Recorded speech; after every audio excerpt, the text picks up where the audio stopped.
Hi, my name is Melanie, and I wanted to share my testimony with you today in hopes that it might encourage you. My husband and I had been trying to start a family for almost a year when we finally got our positive pregnancy test. We were over the moon. We immediately started to dream and plan. But 3 weeks later, on the day of our first doctor's appointment, our dreams and hearts were shattered when I began to suffer a miscarriage. Suffer is the right word for it. The physical and emotional pain were unlike anything I'd ever experienced. We lost a child and an entire future that day. There was great sadness and then overwhelming fear. Would I ever get pregnant again? If I do, will I lose it again? Would I survive it? For over a year, I lived alone in that fear, suffocating under its weight. Every month was a torturous dance of hope and heartbreak. It was a roller coaster that took me from thankfulness to despair and back again. Maybe this month it'll happen. Surely this month he'll answer our prayers. I began to bargain with God. Okay, if I serve more, if I pray enough, if I eat right, if I forgive this person, God will reward me. My control issues were making my life completely unmanageable. During this time, I was especially grateful for my Celebrate Recovery group, a place where I could openly share my fears and doubts and pain out loud in a safe space. It was there that I was finally able to admit I was suffering from PTSD. Once I allowed myself room to grieve, God gently showed me that it was okay to have moments of joy, even if I was still in pain, that it was okay to be in pain, even if there were moments I should be joyful. He began to speak to me about so much. His voice was never so clear. I'll never forget this one Sunday at church. In the middle of worship, he showed me the face of a friend and said, "Find her and tell her." His voice cut right through the music, full of fatherly authority. And so, as soon as service ended, I found her and told her. This woman, who's been a rock for me in the past, took hold of the weight I was carrying without hesitation. I instantly felt the enemy's hold loosening. And as I continue to wrestle, she continues to carry what she can for me. His love for me is reflected in her in the most genuine and tangible way.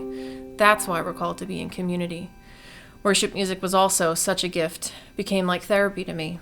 There's a song by Hillsong Worship called Seasons, and it goes, "If all I know of harvest is that it's worth my patience, then if you're not done working, then God, I'm not done waiting." I would declare that again and again until I believed it.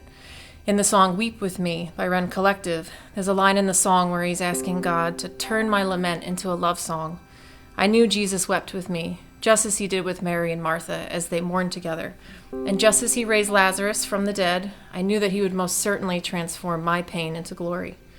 His glory was revealed in one area in particular, my marriage.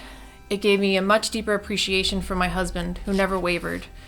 He was a pillar of strength for me, never doubting God's plan for our family. Instead of pulling us apart, it made our marriage and faith stronger than ever.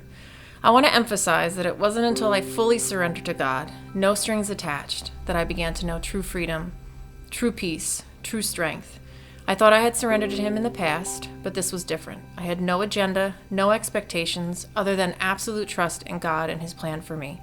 I had no other choice but to say, "Your will, not mine." Do I still struggle with sadness? Of course. I will always mourn what was lost. Do I still feel pregnancy announcements like a straight punch to the gut? Absolutely. God never promised that our lives would be free from pain, but he did promise to never leave us, never forsake us, to walk along with us in the valley, and to put people in our lives to help carry and guide us through the darkness. No matter how alone I felt, I knew God never left me.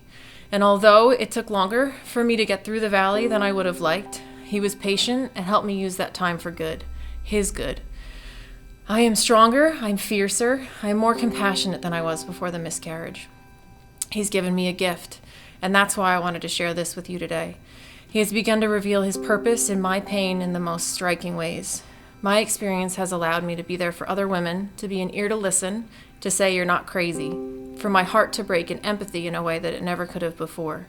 In 2 Corinthians 12, 9-10, the Lord says, "My grace is all you need, for my power is greatest when you are weak." I am most happy then to be proud of my weaknesses in order to feel the protection of Christ's power over me. For when I am weak, then I am strong. The Message version says it this way: I quit focusing on the handicap and began appreciating the gift. I'm so thankful for God's strength in my life, for his endless grace and love. And as for the future of my family, it is completely and entirely in his hands, with him who is able to do immeasurably more than I could ask or imagine. Thanks for letting me share.